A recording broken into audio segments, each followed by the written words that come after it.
नमस्कार, संचित T V न्यूजमध्ये आपल्या सर्वांचं मनापासून स्वागत. मंडळी, इतिहासाचं जतन, इतिहासाचा वारसा आणि पुढच्या पिढीपर्यंत हे घेऊन जाण्यासाठी असणारं खटाटोप अनेक महाराष्ट्रातले युवक करत असतात. त्याच्यामध्ये गडसंवर्धन असेल, शस्त्रांचा संग्रह असेल, नाण्यांचा संग्रह असेल, अशा अनेक वेगवेगळे संग्रह युवक वर्ग करत असतो. त्यापैकीच एक युवक आपल्यासोबत आता आहेत. करकम तालुका पंढरपूर जिल्हा सोलापूर येथील राजू अनवते हे स्वतः एक युगंधर मर्दानी आखाडा चालवतात. त्याचबरोबर अनेक बहुउद्देशीय कार्यक्रम देखील घेत असतात. त्याचपैकी आजचा एक इथं कार्यक्रम तो म्हणजे शस्त्रांचं प्रदर्शन, अर्थातच शस्त्रदर्शन. अगदी 14व्या, 16व्या आणि 19व्या शतकापासूनचे जे काही ऐतिहासिक शस्त्र होऊन गेलेले आहेत, जे यांच्या हाती लागलेले आहेत, त्या सगळ्यांचं प्रदर्शन या ठिकाणी त्यांनी भरवलेलं आहे. फक्त ते शस्त्रांचा संग्रह केला असं नाही, तर जर शास्त्रोक्त माहितीसुद्धा त्यांनी अभ्यासलेला आहे. त्याचबरोबर प्रत्येक शस्त्र ते स्वतः हाताळतात. याचबरोबर अनेक युवकांना ते त्याचं प्रशिक्षण देखील देतात. तर आजच्या या प्रदर्शनाबद्दल आणि या संपूर्ण प्रदर्शनात असणाऱ्या वेगवेगळ्या शस्त्राबद्दल आपण परिपूर्ण माहिती घेणार आहोत. आणि आजच्या पिढीनं या शस्त्र प्रदर्शनातून काय दृष्टिकोन ठेवून हे बघितलं पाहिजे आणि इतिहास आपण आजमावलं पाहिजे, ही सगळी सविस्तर माहिती आपण राजू अनवते यांच्याकडून घेणार आहोत. आपलं सर्वप्रथम संचित टी व्ही न्यूजमध्ये सहर्ष स्वागत. धन्यवाद. नमस्कार, मी राजेंद्र हरिदास अनवते. गेल्या 10 वर्षापासून आम्ही मर्दानी खेळाचे प्रशिक्षण केंद्र चालवतो करकममध्ये. आम्हाला हे सर्वोदय मर्दानी खेळ संस्थेच्या माध्यमातून लखन जाधव गुरुजींच्याकडून ही आमच्यापर्यंत कला पोचली. मग हे कला शिकवत असताना ऐतिहासिक शस्त्र कशी असतील, काय असतील, ह्याच्याकडे आमचा थोडासा कल गेला. कारण आजचा दानपट्टा असेल, आजच्या तलवारी असेल, ह्या एक वेगळ्या पद्धतीच्या असतात. आता आपण ज्या पद्धतीने हँडल करू त्या पद्धतीच्या हलक्या साध्या तलवारी, परंतु बाजीप्रभू देशपांडेने चालवलेला दानपट्टा असेल, तसेच शिवा काशीदांचा विटा शस्त्र असेल, अशा अनेक शस्त्रांचा आम्हाला वेळ लागलं. आणि गेल्या 5 ते 6 वर्षापासून आम्ही ऐतिहासिक शिवकालीन शस्त्राचा संग्रह करण्याचा निर्णय घेतला. आम्हाला पहिली तलवार चळे पंढरपूर तालुक्यातील ह्या गावातून एक म्हणजे वाईट अवस्थेत, कारण तिचं संगोपन व्यवस्थित नसल्यामुळे त्या अवस्थेत आम्हाला मिळाली. तिथून आमच्या संग्रहाचा सुरुवात झाला आणि गेल्या 4 ते 5 वर्षामध्ये ही जवळजवळ 250 शस्त्र आमच्या संग्रहामध्ये जमा झाली. कारण मनामध्ये ध्येय एकच होतं, जिद्द एकच होती की हा इतिहास, शस्त्राची परंपरा, शस्त्रेने रक्षिती शास्त्र, राष्ट्रचिंता प्रवर्धते, हे जे काय आमच्याकडे नेहमी आम्हाला अशा काही ज्ञानाच्या गोष्टी मिळाल्या, एक व्याख्यात्याकडून आम्हाला काही गोष्टी अशा मिळाल्या आणि ऐतिहासिक संग्रह करणारे आमचे मार्गदर्शक मित्र अशा बरेच जणांकडून ह्या शस्त्राविषयी आम्हाला माहिती मिळाली. आणि ही शस्त्र आम्हाला काही घराण्यांनी भेट दिली, काही आम्ही खरेदी केली, काही महाराष्ट्राच्या बाहेरून आम्हाला ह्या वस्तू मिळाल्या.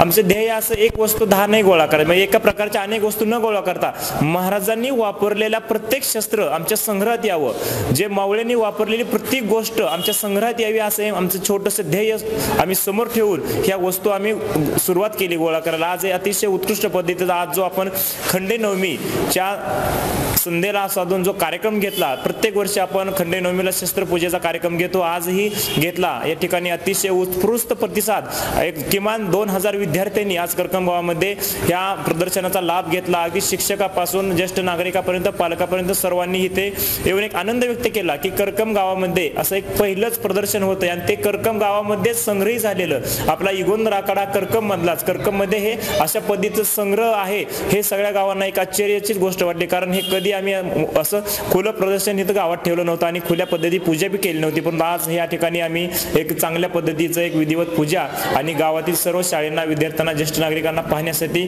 संधी उपलब्ध करून दिली. आणि प्रत्येक गोष्ट आपल्या संग्रहामध्ये आहे, तोप गोळ्यापासून ते पाक शिवराईपासून ते जे कॉईन म्हणतो आपण, कवडीपासून ते पाक चिलखतापर्यंत सर्व वस्तू, सर्व शस्त्र, नुसते शस्त्र नाही तर आपल्या प्राचीन संस्कृती जी आहे ती, ज्या गोष्टीला एक वैज्ञानिक दृष्टिकोन खूप मोठा आहे, परंतु आपण काळाच्या ओघामध्ये असं न करता त्या गोष्टीला किती महत्त्व त्या काळेच होतं, आजही आहे आणि भविष्यातही राहील, अशा सर्व वस्तू आणि शस्त्राचं संगोपन आपण या ठिकाणी केलेलं आहे. तर हे संगोपन आपण अनेक ठिकाणी आता इथून बाहेरच्या गावामध्ये, शाळामध्ये आपण राबवणार आहोत. तर अशा या प्रत्येक वस्तू आपल्या संग्रहामध्ये आहेत. दानपट्टा आहे, कुकरी शस्त्र आहे, तेगा तलवार, मराठी धोप तलवार, वक्र धोप तलवार, नायर तलवार, म्हणजे अशा न बघितलेल्या कधी अशा वस्तू पण आपल्या या संग्रहामध्ये आहेत.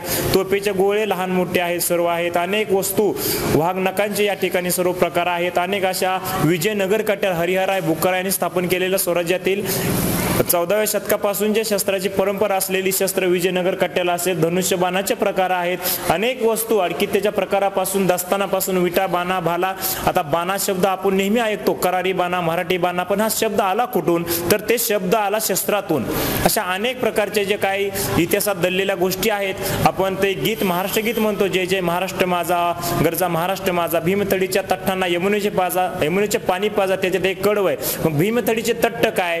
ती त्या काळात कोणता सिद्धांत समोर ठेवून, कोणत्या गोष्टी लक्षात घेऊन ती घोड्याची प्रजाती आपली भीमा नदीच्या काठावरती समोर आली, ती विकसित केली. ते अनेक त्याचे आपल्याला स्वराज्याच्या कामासाठी लहान पोटाचे अतिशय चपळ घोडे त्या भीमथडीच्या तट्टू नावाच्या प्रजातीचे या ठिकाणी महाराष्ट्रामध्ये मावळ्यांनी वापरले. अशा अनेक वस्तू आहेत, अनेक गोष्टी आहेत की ती माहिती नसलेला सामान्य एखाद्या अभ्यासू माणसाला सुद्धा त्या गोष्टी माहीत नसतात. तर अशा गोष्टी आम्ही इतर समाजापर्यंत, येणाऱ्या तरुण पिढीपर्यंत पोहोचवायचं काम करतोय. कारण आपला आदर्श जेवढा उच्च तेवढा आपलं ध्येय आणि आपला भविष्य उच्च असणार आहे. म्हणून हे महाराजांचा किती मोठा दृष्टिकोन शस्त्रामागे होता. विट्यासारखं शस्त्र, लांब पल्ल्यावरती मारा करणारं शस्त्र, अशी शस्त्र या ठिकाणी आम्ही प्रत्यक्ष शिकवे धावतो आणि ती शस्त्राची माहिती देतो.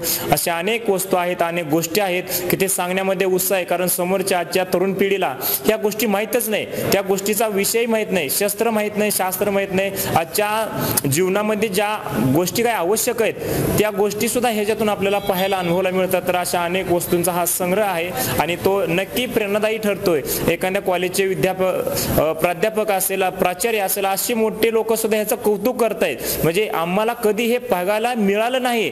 50-60 वर्षाची व्यक्ती हे सांगतात, तर येणार तरुण पिढीला काय बघायला मिळणार? आपली भारतीय मापन पद्धती असेल, अगदी शेर, मापटं, चिपटं, निळवं, कोळवं, अर्ध चिळवं, पाव चिळवं, म्हणजे इथपर्यंत आम्ही सगळ्या वस्तू गोळा केलेल्या आहेत. कारण आपला भविष्य जर आपल्याला सुखी, समृद्धी आणि व्यवस्थित ठेवायचं असेल तर भूतकाळातही जाणं आणि शिवरायांच्या त्या कालखंडामध्ये जाणं सुद्धा तितकंच महत्त्वाचं आहे. राजूजी, मला सांगा, आत्ताचं जे युवा वर्ग आहे, प्रदर्शन बघत असताना शस्त्राकडून काय दृष्टिकोन ठेवून बघितला पाहिजे? आज तरुण पिढीने ह्या शस्त्राकडे, आम्ही शस्त्र प्रदर्शन शब्द कमी लावतो पण शस्त्र दर्शन हा शब्द जास्त लावतो.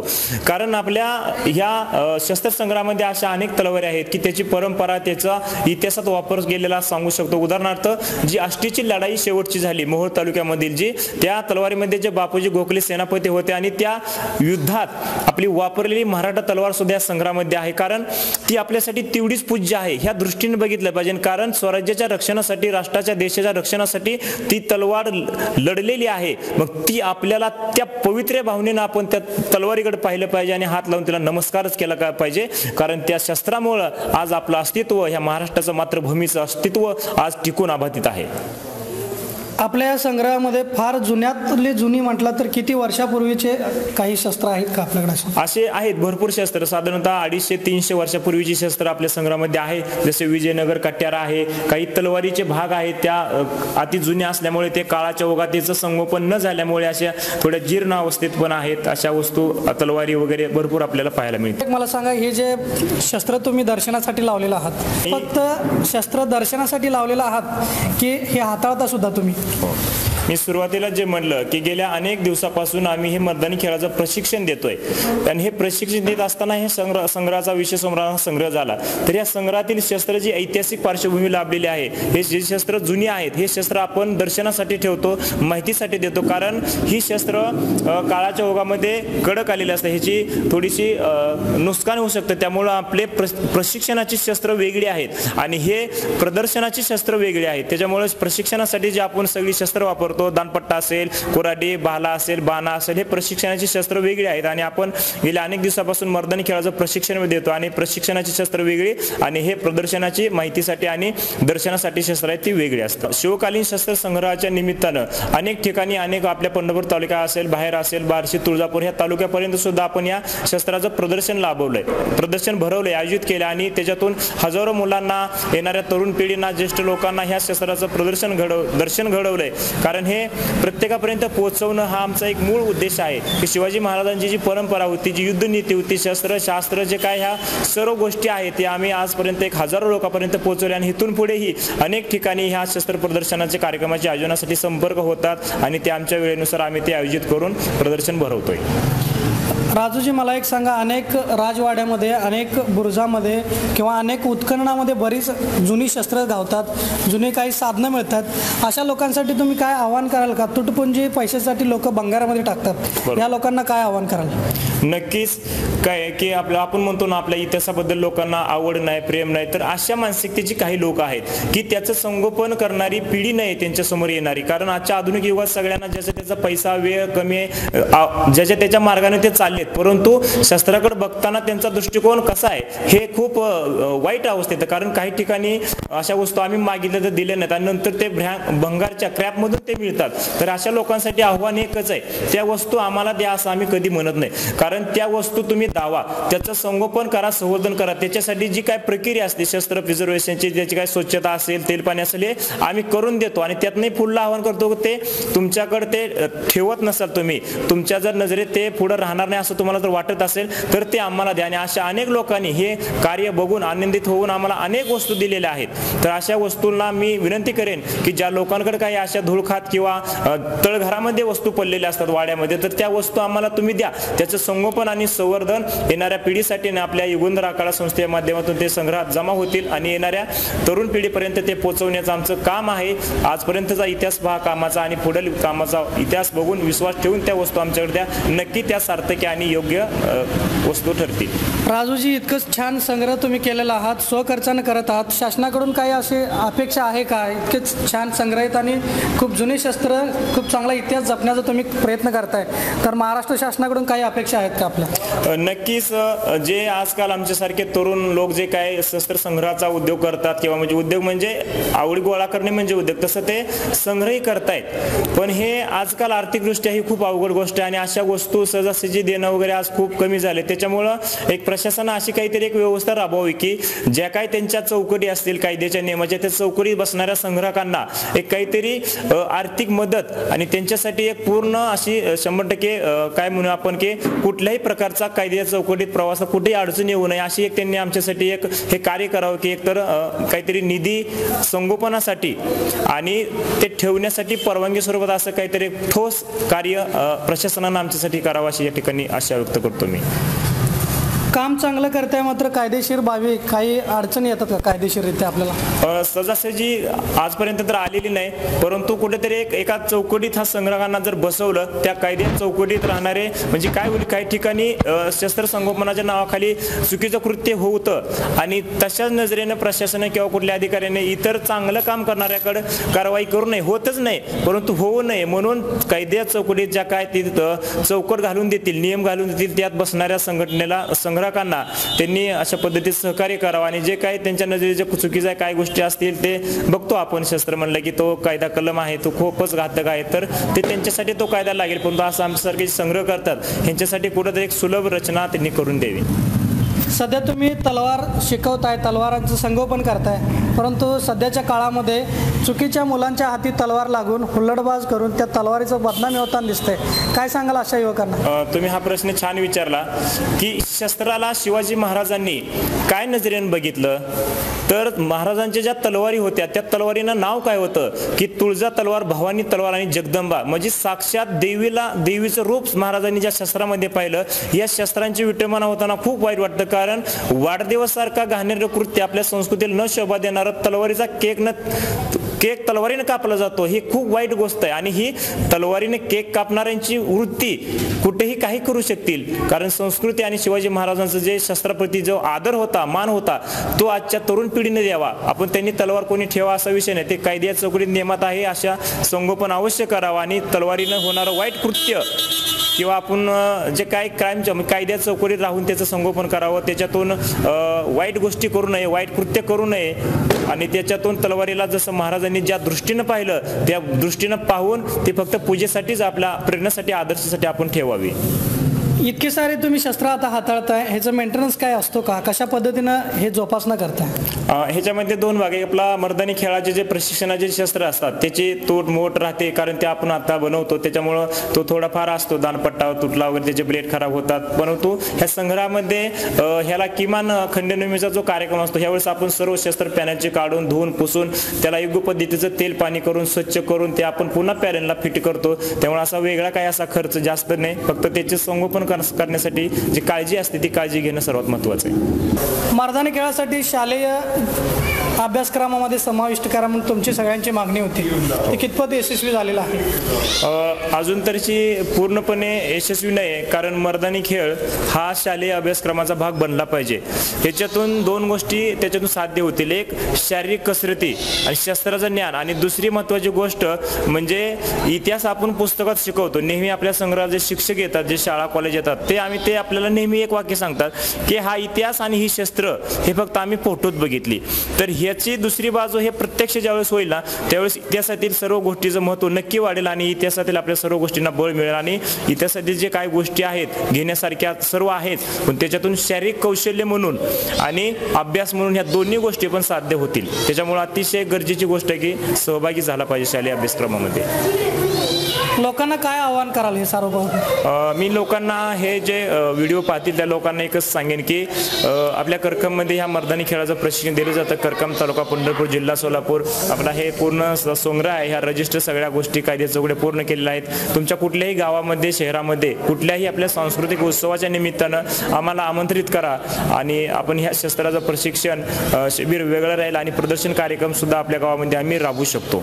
तर आज शस्त्र प्रदर्शनामध्ये जे शाळा इथे येऊन गेल्यात किंवा जे काही पालकवर्ग आले किंवा जे शिवभक्त इथे येऊन गेले प्रदर्शन बघायला आले होते, त्या प्रत्येकाच्या प्रतिक्रिया पाहिल्यानंतर काय होत्या ते आता आपण बघणार आहोत.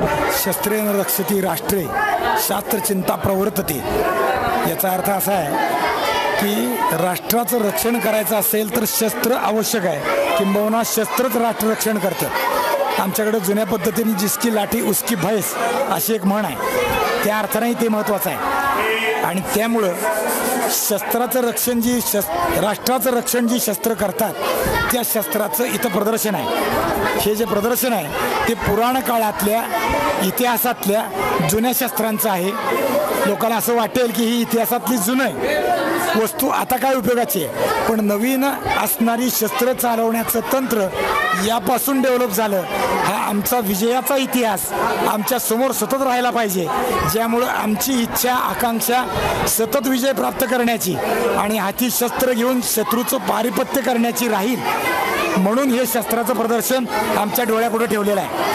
आणि असं प्रदर्शन करकमसारख्या लहानशा लोकवस्तीच्या गावात होत आहे.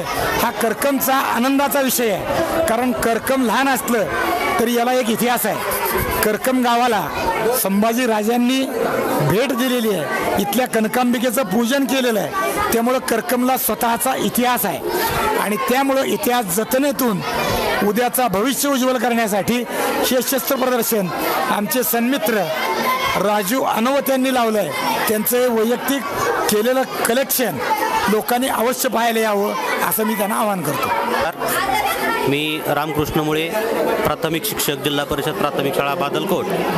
या ठिकाणी खंडेनवमीच्या निमित्तानं युगंधर आखाडा करकम यांनी जे शस्त्र प्रदर्शन आयोजित केलं आहे त्या प्रदर्शनाला खास आवर्जून भेट देण्यासाठी आम्ही या ठिकाणी आलो आहोत.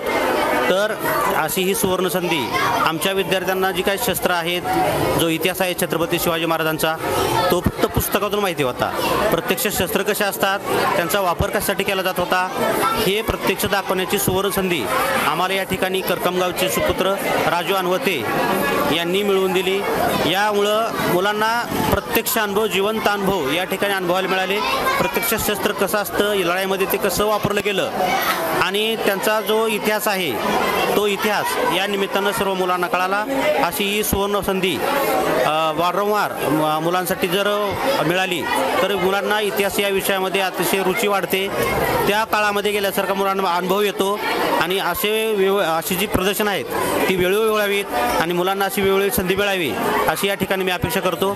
धन्यवाद. आज या ठिकाणी नवरात्रीच्या या महोत्सवामध्ये युगांधार आखाडा आणि त्यांचे सगळे सहकारी मावळे यांच्या सोबतीनं आपल्या करकम गावामध्ये राजू अनवते सरांनी जी आपल्याला सगळ्यांना एक शस्त्र दर्शनाची पर्वणी निर्माण करून दिली, ही पर्वणी खरंच करकमच्या या सर्व मुलांसाठी एक उत्कृष्ट पद्धतीचं असं मार्गदर्शन ठरणार आहे, जेणेकरून पुस्तकातला इतिहास बघण्यापेक्षा प्रत्यक्षात साहित्याची माहिती घेऊन या मुलांना जास्त प्रमाणात किंवा चांगल्या पद्धतीनं इतिहास समजेल अशा पद्धतीचे नियोजन हे युगांधर आखाडा आणि त्यांच्या सगळ्या मावळ्यांनी केलं. त्याबद्दल मी करकमकराच्या वतीनं आणि आमच्या न्यू इंग्लिश स्कूल प्रशालेच्या वतीनं त्यांचे धन्यवाद व्यक्त करतो. आमच्या गावातलाच युगंधर आखाडा आहे आणि त्याचे प्रमुख आदरणीय राजू दगडे राजवान होते. यानं जे प्रदर्शन इथं केलं आणि शस्त्रपूजन केलं त्याच्यामुळं समाजाला इतिहासकालीन शस्त्राची माहिती मिळाली आणि त्या माहितीमधून समाजानं त्या काळामध्ये कसं आपलं संरक्षण करून घेतलं त्या अतिशय महत्त्वाची गोष्ट राजू अनवते यांनी समाजाला माहिती करून दिलं. खरं तर हे फार प्रशंसनीय काम आहे, कारण एवढी मोठी शस्त्र एकत्र गोळा करणं हे सोपं काम नाही, परंतु युगंधरा टीमनं शस्त्र गोळा केलेले आहेत आणि ह्या पूजनाच्या माध्यमातून समाजापर्यंत या सर्वांची माहिती पोहोचवली आहे. त्याबद्दल राजूचं काम खऱ्या अर्थानं प्रशंसनीय आहे. इतिहासाचं उत्खनन करणं आणि इतिहासाची साधना गोळ करणं ही काम खूप कष्टाचं काम असतं. हे काम केल्याबद्दल मी राजेंद्र अनवते आणि कुंभार सर याचं मनापासून अभिनंदन करतो. वर्गामध्ये आम्ही विद्यार्थ्यांना शास्त्र शिकवतो पण शस्त्र शिकवत नाही. त्यांनी शास्त्राबरोबर शस्त्राचंही त्यांनी ओळख करून दिली, त्याबद्दलही त्यांचं मनापासून आभार मानतो. एक नवीन इतिहासकालीनमधील अनेक शस्त्र आम्हाला पाहायला मिळाली. एवढंच नव्हे तर त्या शस्त्राचा वापर कसा करतात हेही अनवते सरांनी आम्हाला प्रत्येक शस्त्राला जवळ जाऊन सांगितलं. त्याची एक माहिती आम्हाला प्राप्त झाली. एका विद्यार्थी एवढा मोठा इतिहास निर्माण करू शकतो आणि इतिहासावर एवढं प्रेम करू शकतो याचा मला खूप खूप अभिमान वाटला. त्यांनी आम्हाला इथं बोलवलं आणि त्याची माहिती दिली, त्याच्याबद्दल त्यांचा मनापासून आभार मानतो. महाडिक महाविद्यालयाच्या वतीनं त्यांना मनापासून शुभेच्छा देतो आणि इथे थांबतो. युगंधर आखाड्याच्या माध्यमातून आमचे विद्यार्थी राजेंद्र अनवते यांनी एक अतिशय महत्त्वपूर्ण कार्य केलेलं आहे. ज्या हिंदवी स्वराज्यासाठी मोठ्या प्रमाणामध्ये जो त्रास होत होता त्या त्रासाची जाणीव आजच्या काळातील विद्यार्थ्यांना नाही आहे, ती जाणीव करून देण्याची भूमिका त्यांनी केलेली आहे. त्यांचा शस्त्रसाठा त्याचप्रमाणे नाण्याचं प्रदर्शन पाहिल्यानंतर आम्ही भारावून गेलो आणि पाहत असताना असं जाणवलं की आपण खरोखरच छत्रपती शिवाजीच्या महाराजांच्या काळामध्ये कोणत्या परिस्थितीमध्ये लोक राहत होते, आपल्याला सर्व सुखसुविधा असतानाही आपण त्यांची जाणीव ठेवत नाही याची जाणीव त्यांनी करून दिली. प्रथमतः त्या युगंधर आखाड्याचे जे काही सर्व आमचे विद्यार्थी आनंद यांचं परत एकदा अभिनंदन करतो आणि त्यांना शुभेच्छा देतो की भावी काळात हे प्रदर्शन त्यांनी प्रत्येक गावामध्ये घालून एक निरोगी आणि एक तरुण वर्ग जो आहे त्या वर्गाला प्रामुख्याने आकर्षित करण्याचं काम करावं अशी त्यांना विनंती करतो. धन्यवाद. त्या ठिकाणी शिवकालीन शस्त्रांचं प्रदर्शन भरवण्यात आलेलं आहे. यासाठी या आखाड्याचे सर्व प्रमुख आमचे विद्यार्थी मित्र स्नेही राजेंद्र अनवते आणि त्यांचे मित्र रोहित कुंभार यांनी परिश्रम घेऊन हे प्रदर्शन भरवलेलं आहे. या प्रदर्शनामध्ये त्यांनी शिवकालीन साधनांचा शस्त्रांचा मोठा साठा या ठिकाणी उपलब्ध करून आजच्या भावी पिढीला तरुणाला ज्येष्ठांना सर्व लोकांना माहिती व्हावी या उद्देशानं आज खंडे नवमीच्या दिवशी या शस्त्रांचं पूजन या ठिकाणी आणि प्रदर्शन भरवण्यात आलेलं आहे. त्याबद्दल मी त्यांचं मनापासून आमच्या महाविद्यालयाच्या वतीनं कौतुक करतो, त्यांना धन्यवाद देतो. नमस्कार, मी आरती विलास राऊत, इयत्ता 9वीची विद्यार्थिनी, न्यू इंग्लिश स्कूल प्रशालेतली. मी आज इथं झालेल्या कार्यक्रमाबद्दल माझं मत व्यक्त करते. दीपचंद्र लेखे व वर्धिष्णू विश्ववंदिता शाह सुनू शिवशैष्या मुद्रा भद्रा ये राजते. छत्रपती शिवाजी महाराज. छत्रपती शिवाजी महाराज म्हणजे नेमके होते तरी कोण? ज्यांनी महाराष्ट्रात राहून दिल्लीच्या भाषेला हलवलं आणि त्यांच्या या यशाचं कारण हे शस्त्रास्त्र. आणि खरं तर ह्या युगांतर आखाड्याचं मी मनापासून आभार मानते की त्यांनी अशा प्रकारच्या शस्त्रास्त्राचं प्रदर्शन ठेवून आम्हाला त्या शस्त्रास्त्रांबद्दल माहिती दिली. ह्यातले असे काही शस्त्रास्त्र होते ज्याची आम्ही कधी नावं पण ऐकली नव्हती, पण त्यांचा आम्ही खरंच खूप खूप आभार मानतो की त्यांच्यामुळे आम्हाला नवीन माहिती मिळाली. छत्रपती शिवाजी महाराजांच्या इतिहासाला पुन्हा एकदा नवीन एक उजाळा मिळाला. धन्यवाद. मी आदर्श प्रशाला आणि ज्युनियर कॉलेज नीता शेट्टे आणि माझा सर्व स्टाफ आज विठ्ठल मंदिर येथे युगंधर आघाटा संचलित राजू अनवते सरांनी हे जे काही शस्त्र प्रदर्शन आयोजित केलं आहे. त्या प्रदर्शनासाठी आम्ही सर्वजण आमच्या शाळेतले मुलं घेऊन त्यांना माहिती देण्यासाठी या ठिकाणी उपस्थित झालो होतो. खरंच सरांनी एक आगळं वेगळं प्रदर्शन आज करकममध्ये भरवून मुलांच्या माहितीमध्ये भर टाकलेली आहे. मुलांना फक्त पुस्तकामध्ये ह्या सगळ्या गोष्टी पाहायला मिळत होत्या, पण आज त्यांनी प्रत्यक्षात प्रत्येक गोष्टीला अगदी हातात घेऊन ती वस्तू कशी आहे आणि त्या काळी ती कशी वापरली असेल याचं ज्ञान पण सरांनी आम्हाला माहितीद्वारे दिलेलं आहे. आणि अशा पद्धतीने नाणी, वेगवेगळ्या प्रकारची उपकरणं, चिलखत किंवा शिरस्त्राण किंवा त्या काळी वापरले जाणारे अलंकार याविषयी या ठिकाणी आम्हाला बरीचशी माहिती मिळालेली आहे. आणि त्या माहितीचा वापर आमची मुलं नक्कीच करतील आणि आम्हाला सुद्धा या ठिकाणी अशी जी माहिती मिळाली आहे त्याचा भविष्यामध्ये आम्ही मुलांना पण उपयोग करून देऊ. आणि सरांनी जी प्रदर्शन आज या ठिकाणी आयोजित केलं त्याबद्दल सरांचं खूप खूप धन्यवाद. नमस्कार. आज युगंधर आखाड्याने जे इथं प्रदर्शन भरवलेलं आहे या प्रदर्शनीमध्ये राजू अनवत्यांनी, तर ह्या प्रदर्शनीमध्ये आम्हाला शिकण्यासारखं आणि बघण्यासारखं खूप काय आहे. विद्यार्थ्यांनाच नाही तर प्रत्येक पालकांनी सुद्धा हा आखाड्याचे जे आपले जुने शस्त्र आहेत जे वापरलेले आहेत, आपण आत्तापर्यंत फक्त पुस्तकी किंवा टी व्हीमध्ये, मालिकेमध्ये, सिरियलमध्ये बघितले होते, पण आता आम्ही सध्या स्वतःहून डोळ्याने बघितल्यानंतर हे कधीही न विसरणारे अस्मरणीय असे हे वस्तू आहेत. आणि ह्या वस्तूच्या किती जी जुन्या ऐतिहासिक जी वस्तू आहेत त्यांचं कौतुक करावं तेवढे, कारण अजूनही कितीही शास्त्र पुढं गेलं, सायन्स पुढं गेलं तरी देखील ह्यांचे लॉकसुद्धा आत्ता आम्हाला उघडता येत नव्हते. आणि ज्या जुन्या गोष्टी जोपासण्याचं काम राजू अनवते आणि त्यांची टीम करते त्यांना मी धन्यवाद देते. राजूजी, आपण जे केलेलं आहात ते खूप अफलातून आहे. हे एखाद्या शासकीय संग्रहामध्ये सुद्धा अशा पद्धतीची शस्त्र हुडकून सापडणार नाहीत. आणि जर सापडलीच तर त्याची शास्त्रोक्त माहिती देणारं तिथं माणूस असेलच असं नाही, नसतो बऱ्याच ठिकाणी, म्हणजे माहिती मिळत नाही. आणि इथं येणाऱ्या प्रत्येक शालेय मुलांना असेल किंवा प्रत्येक शाळेतल्या शिक्षकांना देखील बऱ्याच गोष्टी माहीत नव्हत्या. अशा प्रत्येक गोष्टीची बारीक तुम्ही एकदम सूक्ष्म माहिती आज त्यांच्यापर्यंत पोहोचलात. आणि खऱ्या अर्थानं हेच इतिहासाचा वारसा तुम्ही पुढे घेऊन जाताय. आज कोणतंही महाराष्ट्र शासनाची मदत न घेता स्वखर्चानं हे सगळं करताय, तर निश्चितपणाने अशा महाराष्ट्रातल्या युवकांकडं सरकारनं देखील लक्ष द्यायला पाहिजे. आणि असं काम करणाऱ्या युवकांसाठी मासिक भत्ता किंवा जे काही मदत करता येईल हे सगळं संग्रह करणाऱ्या लोकांसाठी असेल किंवा जे काही शिवकालीन युद्धकला जोपासणारी जी मंडळं आहेत, आखाडे आहेत, जे तालमी आहेत, त्यांच्याकडे आवर्जून शासनानं सुद्धा लक्ष केंद्रित करून त्यांच्यासाठी काय करता येईल का हे जर बघितलं तर निश्चितपणानंच महाराष्ट्राचा इतिहास ज्याच्या जीवावरती स्वराज्याची निर्मिती केली ते गड किल्ले असतील किंवा शस्त्रसंग्रह असेल, या माध्यमातून पुढच्या पिढीला हे सगळं इतिहास घेऊन जाताना राजू अनवतेसारखे शिवभक्त आज समोर येताना दिसतात. तर राजू अनवते, आपण जी दिलेली माहिती आहे ते निश्चितपणाने सगळ्या महाराष्ट्रातल्या आणि जगभरातल्या शिवभक्तांपर्यंत नक्कीच आज पोचणार आहे. आणि आपण छान माहिती दिलात त्याबद्दल धन्यवाद. आणि मंडळी, आता वेळ झाली इथंच थांबण्याची. पुन्हा भेटणार आहात अशाच नवनवीन बातम्यासह. तोपर्यंत पाहत राहा आपलं संचित TV न्यूज. धन्यवाद.